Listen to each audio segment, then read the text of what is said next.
Subscribe करें और bell दबाएं ताकि कोई खबर रह न जाए।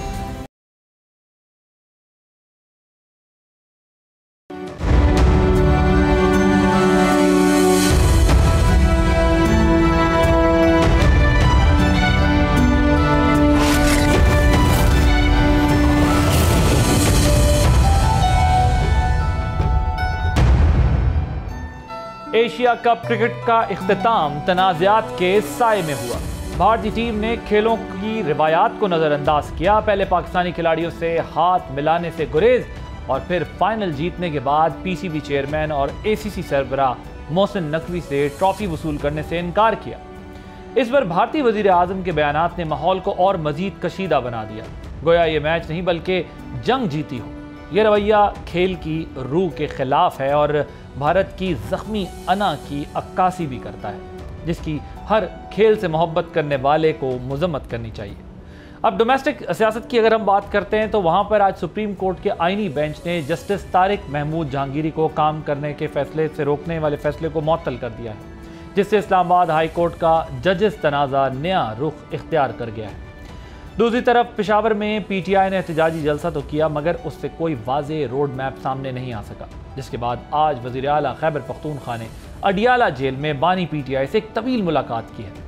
ये मुलाकात एक ऐसे वक्त में हुई है जब बानी पीटीआई मुबैना हुकूमती डील्स को मुस्तरद करने का दावा कर रहे हैं, जिसकी वज़ीर दाखिला ने वाज़ेह अल्फाज में तरदीद की थी। सवाल है कि पीटीआई की आइंदा हिकमत अमली क्या होगी, क्योंकि एहतजाज और पार्लिमानी कमेटियों से इस्तीफे पार्टी को किसी नतीजे पर नहीं पहुँचा सके। उधर वज़ीर आज़म के दौरा अमरीका पर हुकूमती वज़रा भी गैर ज़रूरी तनाज़ात में उलझ गए हैं। ये सब मामलात और इनके असरात पर हम आज के प्रोग्राम में बात करेंगे। आप देख रहे हैं बोल आदिल अब्बासी के साथ। इसी पे बात करने के लिए हमारे साथ मौजूद हैं नासिर भट्ट साहब, PMLN के सेनेटर हैं, शौकत यूसुफ़ज़ई साहब सीनियर लीडर हैं, पाकिस्तान तहरीक इंसाफ के फॉर्मर प्रोविंशियल मिनिस्टर रहे हैं। आप दोनों का बहुत शुक्रिया। पहले तो मैं ये चाहता हूँ कि आप दोनों ज़रा इस पर कमेंट कर दें। भट्ट साहब, आप पहले ज़रा बताइएगा, ये जो इंडियन टीम की जानिब से जो स्पोर्ट्समैन स्पिरिट का मुजाहरा किया जाना चाहिए था, उसकी जगह जो नेगेटिव वाइब्स उन्होंने दी हैं और फिर उस पर इंडियन PM का जो स्टेटमेंट आया है, पाकिस्तान को इस पर आपके ख्याल में क्या करना चाहिए? देखिए, बिस्मिल्लाहिर्रहमानिर्रहीम, एक बात तो वाज़ेह है कि हिंदुस्तान के वो जो उसको शिकस्त फाश हुई है, जो एक तारीख बन रही है, तारीख ये लिखेगी, लेकिन वो जो मूर्ति है ना, उसके बर्दाश्त नहीं हो रहा। और उनके हिंदुस्तान के मेरा ख्याल है जो है ना, हिंदुस्तान के सर पे ये चीज सवार हो गया है कि हमें पाकिस्तान ने शिकस्त दिया। भाई ये तो एक हकीकत है, आपने जो किया उसके आपको बदला उसका दिया गया। हमने तो अभी अपना वो कहते हैं कि एक फैसला था ये भी कि इनका ये तो हमने उनको जवाब दिया था, इसके बाद भी हम तैयार थे। लेकिन मैं एक बात कहूँ कि हिंदुस्तान को ये चीज ना, मोदी कभी फरामोश नहीं कर सकता। मोदी एक कहते हैं ना कि वो बुचर है, उसने जब भी मुसलमानों को कत्ल किया और उसने बड़ी खुशी महसूस की और वो ये जाहिर करता था कि पाकिस्तान जो मेरा हमसाया मुल्क है, और वो कोई भी वो दाइयों से ये काम कर रहे हैं, कोई अटैक कर देता था, कुछ हमला करके ये वावेला करता था कि वहाँ जी दहशतगर्द थे, फलां था, ये था। और आप देखें कि अब हमारी जो खारजा पॉलिसी थी, जो PM साहब को मैं मुबारकबाद देता हूँ और डार साहब को भी, वज़ीर खारजा साहब को, जब ये एपिसोड हुआ था 5 मई को, तो फिर हमने अपनी खारजा पॉलिसी के जरिए सुबह शाम सब ममालिक से ये राब्ता किया और बताया, और ये कहा गया, PM साहब ने भी उस दिन कहा कि हमने कहा कुछ थर्ड मुल्क आके हमारे साथ बैठ जाए, हिंदुस्तान की भी बात सुन ले हमारी, आप फैसला कर दे। कि हम कहते हैं हिंदुस्तान झूठ बोलता है, और वो नहीं माना। फिर जो कुछ हुआ आपके सामने है।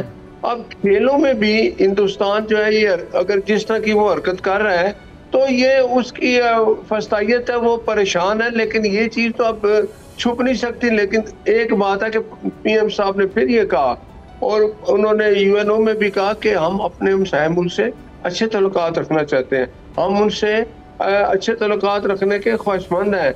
लेकिन अगर वो इस तरह की हरकत दोबारा करेंगे, इससे हम ट्रिपल जवाब देंगे। लेकिन हम अमन का पैगाम देते हैं, और यही हमारा मैसेज है कि हम अपने हमसाया ममालिक से अच्छे तल्लुकात रखें। और बाकी आपने देखा UNO में जिस तरह PM साहब ने खिताब किया, और खासकर कश्मीर के मसले पे भी बात की, और ये कहा कि अगर टेबल टॉक शुरू होगी सबसे पहले कश्मीर पे होगी। तो हमें खुश होना चाहिए सब पाकिस्तानियों को। ये हमारी एक कहते हैं ना कि रब की तरफ से करम है कि पाकिस्तान न्यूक्लियर पावर भी है, और अब ये जो कुछ हुआ हमने उनको जवाब भी दिया।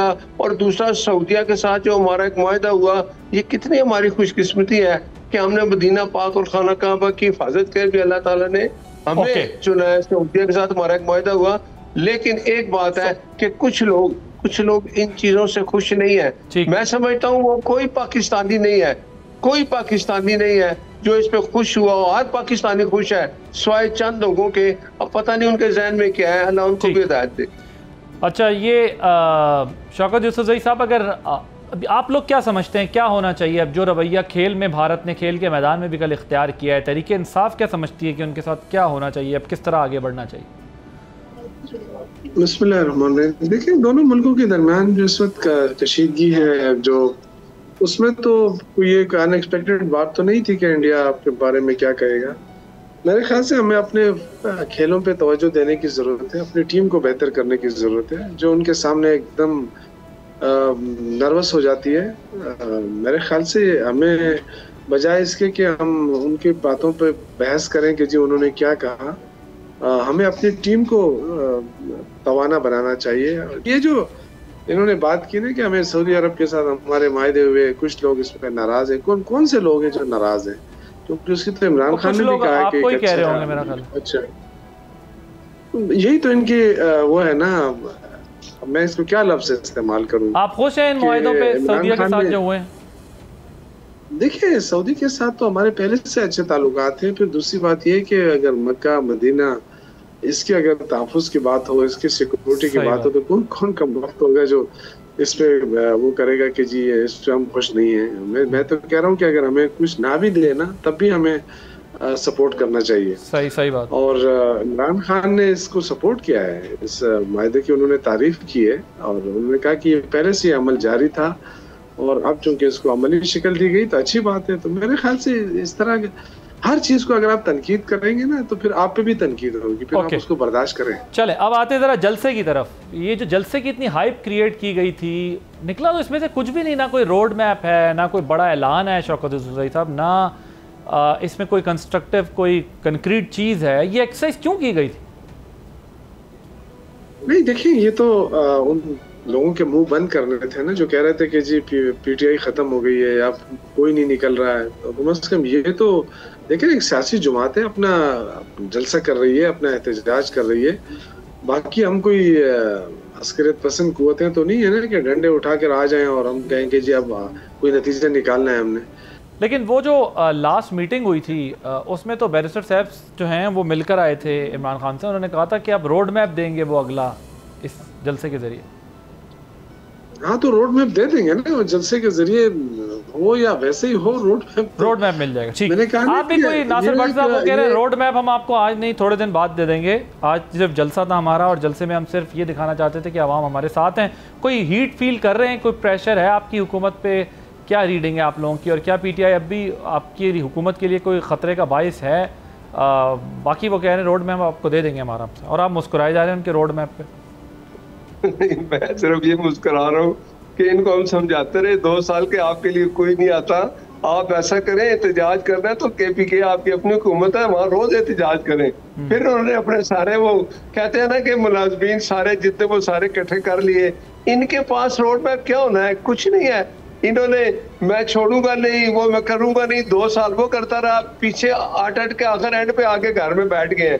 अब आप करो वहाँ जलसा, और रोड मैप वो देता है जिसकी जमात जिसकी कोई पावर होती है। ये 2 साल सारे अरबे इस्तेमाल कर चुके। मैं आ रहा हूँ, मैं निकाल के बाहर जा रहा हूँ, मैं इमरान को लेके आऊंगा, ये अगले 10 दिन है, ये अगले 20 दिन है। बात ये है कि इमरान खान क्यों जेल में है?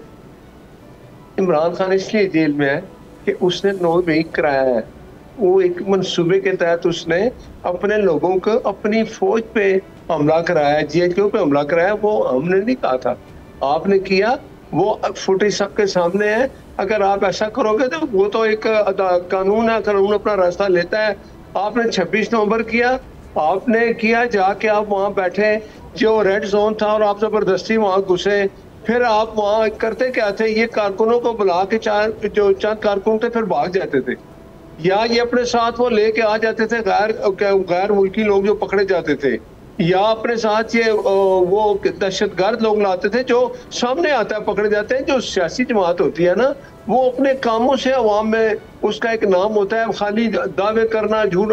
इनके अपने लोग आपस में एक नहीं है, रोज हरियाणा जेल के पास। आप ये कह रहे हैं कि वो जो है केसेस उनके ऊपर बने हुए हैं, उन्होंने बाहर आना नहीं है, इनसे जो हो सकता था इन्होंने कर लिया, लेकिन ये कोई नतीजा नहीं हासिल कर सके। शौकत यूसुफज़ई साहब, बाहर आना है तो उन्होंने अदालत में अपनी कहते हैं ना कि गैर अदालत में जाके अपनी बेगुनाही साबित करनी है। अदालत इनको छोड़ेगी तो हमें कोई इतराज नहीं है।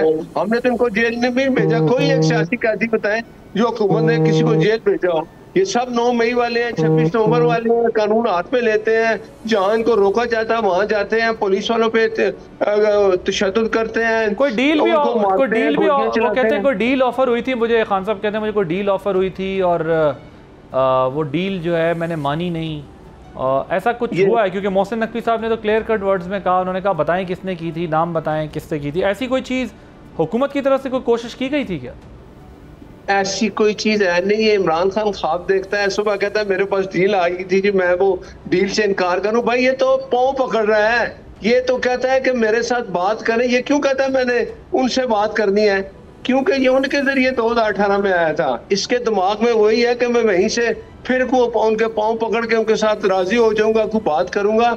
तो एक बात तो याद रखें, खान साहब पाँव तो ये पहले गला पकड़ते हैं, जब देखते हैं हाथ नहीं ठीक है पाँव पकड़ लेते हैं। कोई डील नहीं होगी, कुछ नहीं होगी। इमरान खान ने जो किया उसकी सजा पाएगा। चोरी में अंदर है। आप मुझे बताएं, 190 मिलियन चोरी का केस है, हमने नहीं बनाया। जब पैसा उधर से आया, इन्होंने आपस में मिल के अली बाबा 40 चोरों ने, एक ने कहा जी तुम्हारे जुर्माने में जमा करा देते हैं मलक रियाज साहब, उसके बदले में आप अलकादर यूनिवर्सिटी दे दो। फरक होगी ने जमीन ले ली। वो बुशरा बीबी कहती थी मुझे इतने कैरेट का वो हीरा चाहिए। ये सारी बातें आपके सामने है। तो ये बात है, जब ये कुछ नहीं बनता फिर ये कहते हैं जी वो मुझे डील हुई थी मैंने इनकार किया। भाई किसने आपको डील दिया है उसका नाम बता दें। ओके जी, नाम बताएं। शौकत यूसुफज़ई साहब वो कह रहे हैं आपको किसने के एक बंदे का नाम बता दें जिसने किसी ने डील की ऑफर की हो, और आप लोग ऐसे बयान क्यों जारी कर रहे हैं कि जिसका कुछ सर पैर नहीं। ये बड़ी गैर सियासी बातें हो रही है। मुझे बड़ा अफसोस है, ये इतना अरसा हो गया, 2 साल से ज्यादा अरसा तो इमरान खान जेल में रहा है। वही पुरानी घसी पिटी बातें। आपके पास सबूत है तो लाए ना, क्यों नहीं केस चला रहे हैं आप? केस तो आपका चल नहीं रहा है, समातों पे समाते दे रहे हैं, उल्टे बातें आप कर रहे हैं, ये कर रहे हैं। भाई हम तो सियासी लोग हम है ना, वोट तो हमारे पास है ना, आपके पास क्या है? आप तो फॉर्म 47 के लोग हैं, इतनी बातें कर रहे हैं टीवी पे आके, हम बड़े सियासी लोग हैं जी, हम ये कर रहे हैं। आप इलेक्शन में आके मुकाबला करें ना, मुकाबला करके फिर बताएं। चोरी छुपे आके आप बातें कर रहे हैं। अवाम तो आपको लेकर नहीं आई है ना। अगर अवाम आपको लेकर आती तो फिर आप मुझसे मुकाबले की बात करते हैं। इमरान खान तो कहीं नहीं जा रहा है। नवाज शरीफ तो 10 दिन भी नहीं रह सकता जेल में। वो तो जो पाँव पकड़ने की बातें हैं, तो वो तो पाँव तो वही पकड़ता था ना। ये जो मुझे खुदा के लिए बाहर भेजो, मेरा दम घुट रहा है यहाँ पे, इमरान खान तो नहीं कह रहा है। अच्छा, ये मुझे बताया 3 घंटे तवील मुलाकात हुई है गंडापुर साहब की, उसमें क्या बात हुई है, क्या नतीजा निकला है उसका? क्योंकि पिछली मुलाकात में तो हमने सुना था बैरिस्टर सैफ को, गंडापुर को और बैरिस्टर गौहर को, इनको तीनों हजरात को रोक दिया गया था कि आपने बात नहीं करनी, मुझसे बात करे एस्टेब्लिशमेंट या कोई भी, अगर किसी ने बात करनी है। इतनी डेस्परेशन क्यों है? नहीं देखिए, मेरे ख्याल से इस वक्त जो है ना, खान साहब की पोजीशन इसलिए स्ट्रांग है कि अवाम उसके साथ खड़ी है। वो अभी तक नहीं टूट सका है। ये जितने भी ये जाली मुकदमे बनाए, जाली बातें करें, ये इतना फलां इतना खा गया, इतना ये कर गया, ये देखें, ये पाकिस्तान में ये मुकदमे बनाना ये कोई नई बात नहीं है। ये मैंने जैसे आपसे कहा कि नवाज शरीफ नाअहल हो गया था ना सारी जिंदगी के लिए, तो इस पे खुश ना हो। ये आपकी कोई सियासत नहीं हो रही है, ना आप कोई मजबूत हो रहे हैं सियासी तौर पे। आपके जो है ना, अवाम में आपकी जड़ें खोखली हो रही हैं। आपने अवाम को कुछ दिया तो नहीं है। शहबाज शरीफ की जब से हुकूमत बनी है, 33,000 अरब से ज्यादा कर्जा ले लिया, मुल्क को कर्जों में डबो दिया। आपने 1 रुपए का रिलीफ नहीं दिया। अभी गर्दिशी कर्जे बढ़ गए हैं जो बिजली के, अब उसमें मजीद बिजली के जो है ना महंगी होती होगी अभी मेरे ख्याल से अक्टूबर के एंड में। तो अवाम के ऊपर तो मुसलसल दबाव पड़ रहा है, वो बेचारे मुश्किल में है। तो अवाम तो आपके पास है ही नहीं। आप पाकिस्तान को मजबूत करते जाए। जो मईशत इस वक्त पाकिस्तान की बनी हुई है, तो देखिए लेकिन यूसुफ साहब मुझे ये तो बताएं, गंडापुर साहब की क्या बात हुई है? 3 घंटे तवील मुलाकात हुई है, वैसे 3 घंटे मुझे देखिए मेरी कोई मुलाकात उनके साथ नहीं हुई, ना कोई बातचीत हुई अभी तक। जाहिर है जो बात होती है वो आप लोगों की हिकमत अमली है कि अब आप करना क्या चाहते हैं? देखिए हिकमत अमली तो जाहिर है, अब सबसे पहला काम हमारा ये था कि हमने देखा हमारे स्टैंड जो ये हुकूमत कहती थी कि अब तारिक इंसाफ के साथ लोग नहीं है, तो वो तो हमारी स्ट्रेंथ तो है। अब जाहिर है अब उस स्ट्रेंथ को देखते हुए आगे का लाएमल बनाएंगे इंशाल्लाह। अब इमरान खान के साथ जो ये कहते हैं कि आपने हुकूमती सतह पे जलसा किया है, आप कहते हैं हमारे पास पब्लिक स्ट्रेंथ है, हम कर लेंगे। मैं जरा भट्ट साहब आपकी तरफ आऊंगा, लेकिन मुख्तसर जवाब देना आपने। ये जो लोग बात करते हैं नवाज़ी साहब, ये जो बात करते हैं ये अपने तरफ से नहीं करते हैं, ये अपनी इनकी कोई बात नहीं है। तो अपनी तो नवाज शरीफ तो अपनी सीट हार गए पंजाब में, तो कहाँ से ये बात करेंगे, इनके पास लोग कहाँ हैं? जी भट्ट साहब, ये कह रहे हैं कि एस्टेब्लिशमेंट, और भाई एस्टेब्लिशमेंट की पैदावार आप है 2018 में, और उसके बाद आपने जो मुल्क की हालत की, आप दावे करके आए थे 2018 में RTS बंद करके आपने जो मुसल्लत हुए थे, उस पे आपने कहा था जी 3 महीने में हमने मुल्क को किसी और बात क्या हुआ? एंड क्या हुआ? ये क्या बहस है? आप लोगों से तो मईशत संभाली नहीं की, आपने मईशत की तबाही कर दी। 3 साल में आपने मुल्क की वो हालत कर दी। आपने तो हमसाया ममालिक से, चाहे वो चाइना है, चाहे वो हिंदुस्तान है, चाहे वो ईरान है, किसी से आपके तल्लुकात नहीं रहे, आप आइसोलेट हो गए। आप कहते थे अमेरिका में कॉल ही नहीं करता, वो जो बाइडन ने कभी हमें पूछा ही नहीं, उसकी कॉल के आप इंतजार में थे। अब फर्क देखें, अब फर्क है कि अब दुनिया, हमारी जो खारजा पॉलिसी है उसका फर्क आप देख लें कि अब दुनिया हमारे साथ है। हमने लोगों को, दुनिया को ये बताया कि जो हमारे साथ हो रहा है हिंदुस्तान जो है कि आपको वही आदत पड़ी हुई है कि उन्हीं से बात करके वापस आएंगे, ऐसा होगा नहीं। आप चोरी में बंद है, आपको सजा हुई है।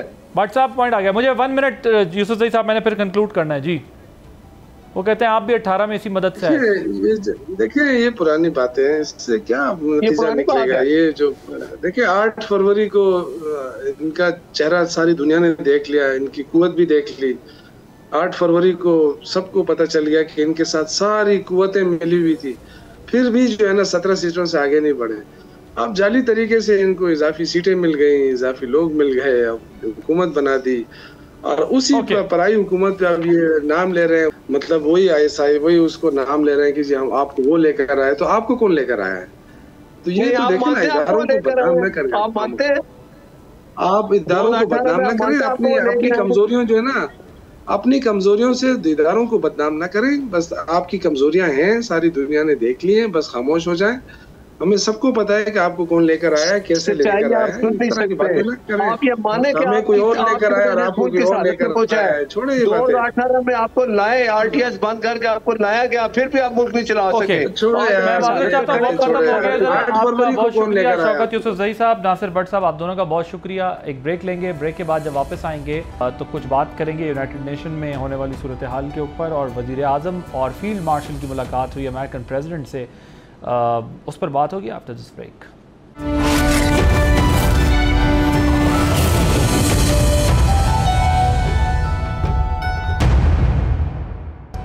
Welcome back. गुज़िश्ता हफ्ते व्हाइट हाउस में वजीर आज़म पाकिस्तान शहबाज शरीफ, फील्ड मार्शल सैयद आसिम मुनीर और अमरीकी सदर डोनाल्ड ट्रंप की तारीखी मुलाकात हुई।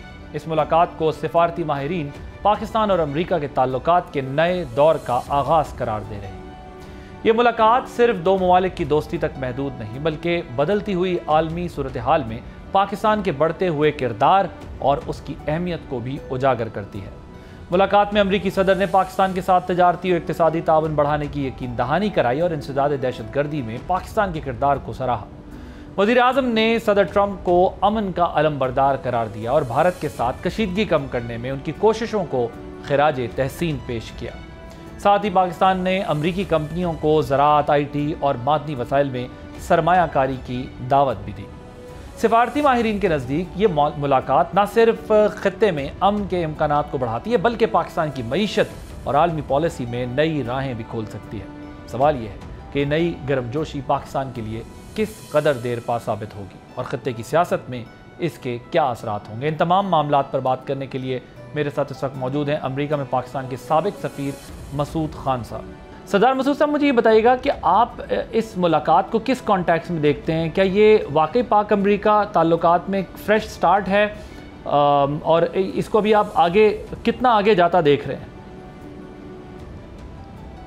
मैं कहूँगा कि ये मुलाकात एक बिल्डअप है और इसका बिल्डअप जो है फरवरी से शुरू हुआ था और जब ये वाइट हाउस में मुलाकात हुई हमारे वज़ीर आज़म और फील्ड मार्शल आसिम मुनीर साहब की, सदर Trump, mister JD Vance vice president और Marco Rubio secretary of state, तो ये उसका एक किस्म का नुक्ता अरूज है क्योंकि ये बड़ी मेहनत की गई है दोनों तरफ से और उसका ये समर है। और अब जो है चैलेंज ये है कि जिस सतह पे हमारे ताल्लुकात पहुँच गए हैं इनको आगे कैसे बढ़ाया जाए और इनसे ठोस नताइज कैसे हासिल किए जाए।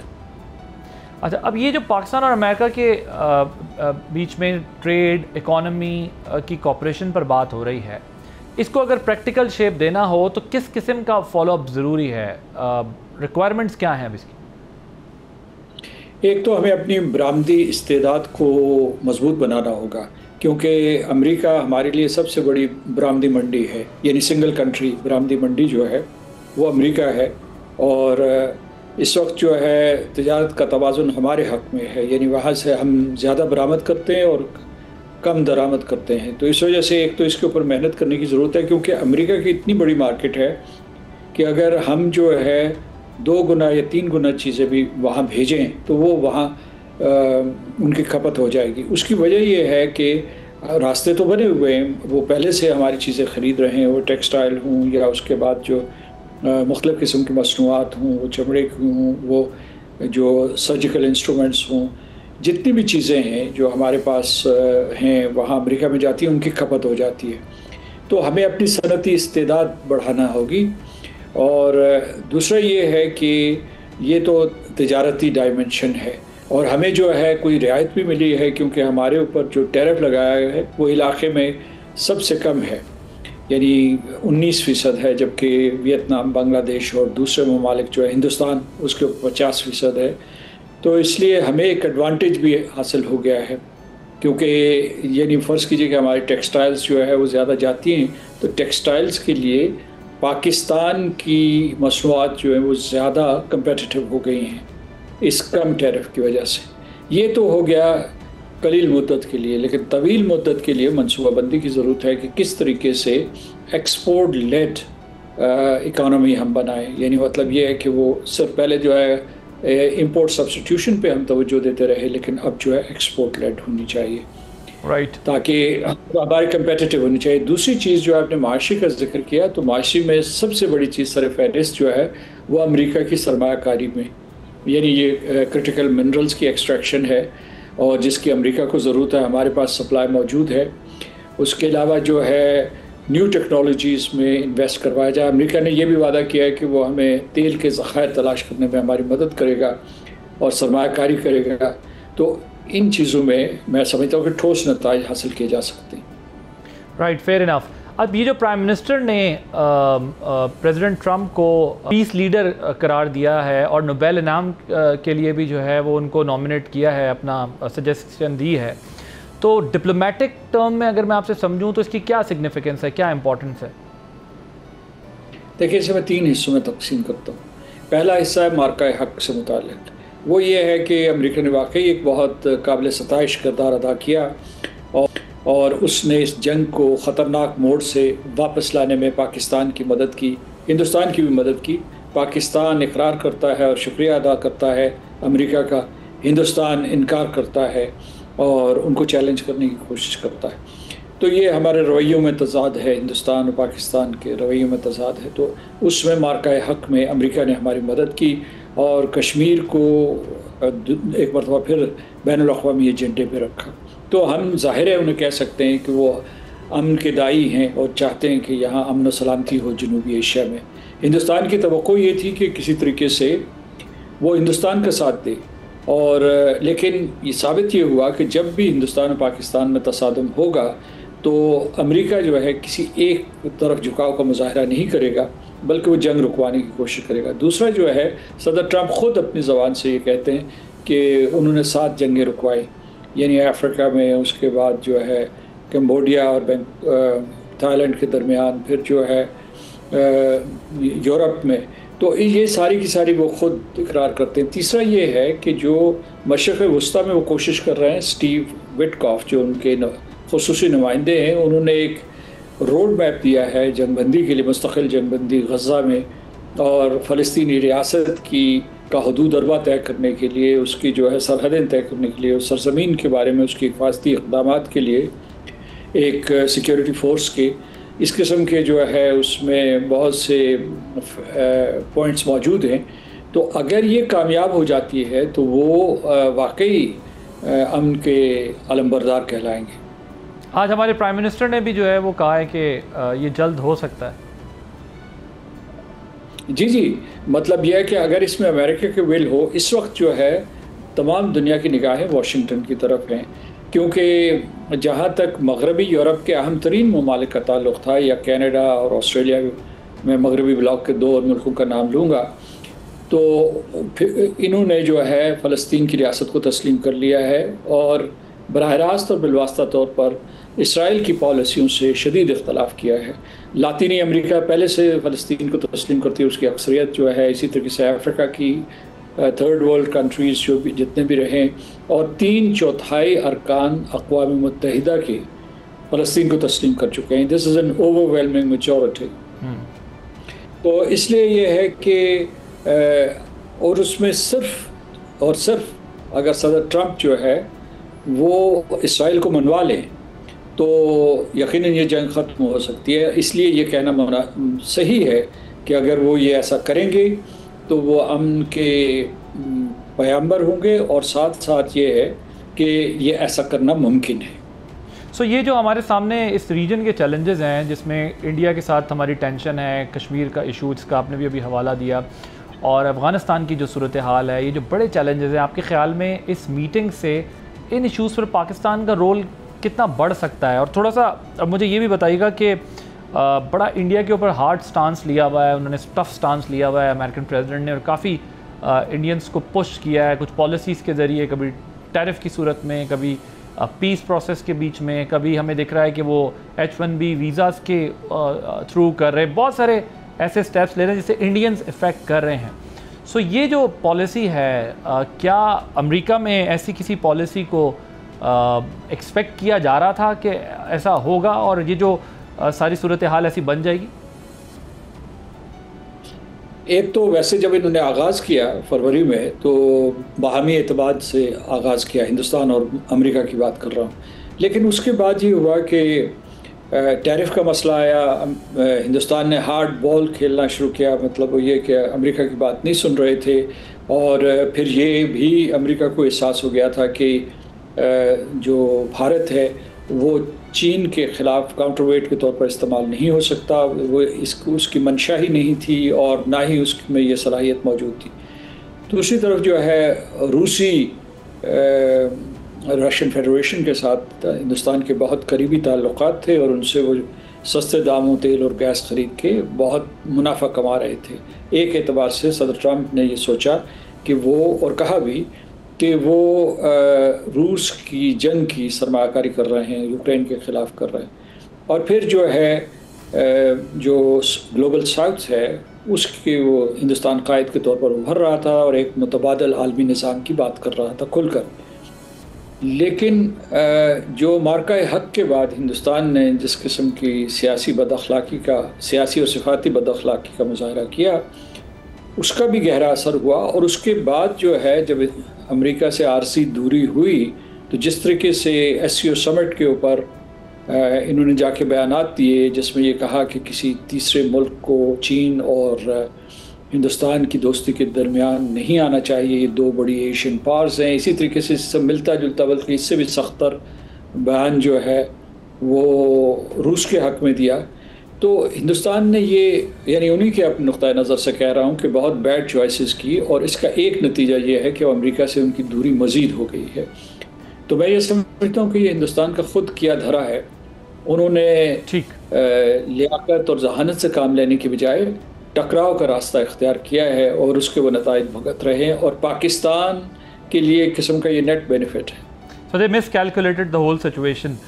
अब मैं आप चूँकि जी। आप चाइना में भी एम्बेसडर रहे हैं, अमेरिका में भी एम्बेसडर रहे हैं, तो उस कॉन्टेक्स्ट में ज़रा समझना चाहता हूँ कि ये जो there is a rivalry between America and China, how we are going to balance this situation. अगर हम इसको अपना इस मीटिंग के कॉन्टेक्स्ट में समझने की कोशिश करें तो वेयर डू वी स्टैंड, और हम इसको बैलेंस कैसे कर सकते हैं इस सारे प्रोसेस को, क्योंकि हम पास में भी 60s 70s में भी ये अपना कुछ रोल प्ले कर चुके हैं 60s में। तो आपके नज़दीक ये अपॉर्चुनिटी कितनी इंपॉर्टेंट हो सकती है, जो चाइना और अमेरिका के डिफरेंसेस हैं उसको अगर किसी हद तक पाकिस्तान उसमें कोई रोल प्ले कर सके? मार्का हक के बाद पहले हमारे नायब वज़ीर आज़म, फिर उसके बाद जो आसिम मुनीर साहब जो फील्ड मार्शल हैं वो, और फिर SCO समिट के दौरान जनरल आसिम मुनीर और वज़ीर आज़म ने चीन का दौरा किया। आपने देखा होगा कि चीन से किसी किस्म का कोई मनफी रद्द-ए-अमल नहीं आया, न शक शुबे का इजहार किया गया, बल्कि जो सिपेक चीन पाकिस्तान इक़्तिसादी राहदारी का बाज़ाब्ता तौर पर दूसरे दौर का आगाज़ हुआ, जिसे कहते हैं कि सिपेक 2.0। अच्छा, और दूसरा उसी के साथ जो है कोई बिलियंस ऑफ डॉलर्स के नए मुआहिदे किए गए, और ये कहा गया कि अब हम IT, एग्रीकल्चर और दूसरे जो वो न्यू टेक्नोलॉजीज़ हैं या उसके अलावा इन शोबों में भी एक दूसरे के साथ ताउन करेंगे। ये एक किस्म की इजाफी कोऑपरेशन का ऐलान किया गया। तो किसी किस्म की बरहमी का इजहार नहीं किया, किसी किस्म की दूरी का नहीं कहा गया, बल्कि पाकिस्तान की जो खुसूसी हैसियत है उसको अलल ऐलान चीन ने बयान किया।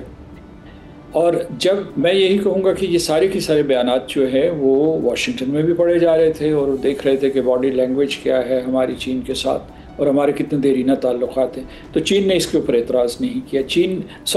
अमेरिका ने इसके ऊपर एतराज़ नहीं किया। फिर अमेरिका ने सऊदी पाकिस्तान दिफाई मुआहिदा है उसके ऊपर भी एतराज़ नहीं किया। अगर वो उनको कोई एतराज़ होता तो हमारे वज़ीर आज़म की सदर ट्रंप के साथ मुलाकात ना होती। उनने एतराज़, हालांकि ये जो सऊदी और पाकिस्तान मुआहिदा है, दिफाई मुआहिदा है, ये एक तरीके से इसराइल के ख़िलाफ़ है, और जहाँ तक हमारा नुक़्ता नज़र है ये अमेरिका के अपने हलीफ, यानी अब तक जो हलीफ हिंदुस्तान के ख़िलाफ़ भी जो एक किस्म का मुआहिदा है कि वो इस किस्म की कोई जारहाना जुर्रत न करें सऊदी अरब के ख़िलाफ़ या खलीजी रियासतों के ख़िलाफ़ या हिंदुस्तान के ख़िलाफ़, पाकिस्तान के ख़िलाफ़, माफ़ कीजिएगा। तो इसलिए मैं ये कहना चाहता हूँ कि बीजिंग में ये सूझबूझ मौजूद है कि पाकिस्तान के लिए लाजिम है कि वो अमेरिका के साथ ताल्लुक़ात बढ़ाए, और अमेरिका को ये एहसास है कि पाकिस्तान के चीन के साथ इतने गहरे दिफाई, माशी और तिजारती ताल्लुक़ात हैं कि इनको किसी तरीके से कम नहीं किया जा सकता। चीन हमारा सबसे बड़ा हमसाया है, अमेरिका को इसका एहसास है, और अशरों पे मुहित हमारा तावन चल रहा है। तो इनमें कोई ऐसा तसादुम नहीं है, और पाकिस्तान जो है चीन और अमेरिका के दरमियान एक पुल का किरदार अदा कर सकता है, जैसा कि इसने माजी में किया। और हम चाहते हैं कि तमाम मामला चीन और अमेरिका के दरमियान इफ़ाम और तफ़हीम से हल हों और इन दो बड़ी ताकतों के दरमियान तसादुम ना हो। Right, thank you so much Sardar Masood Khan साहब, former president Azad Kashmir, ambassador हम थे। आपने गुफ्तगू सुनी। नाज़रीन, आदिल अब्बासी को इजाज़त दीजिए। अल्लाह हाफ़िज़।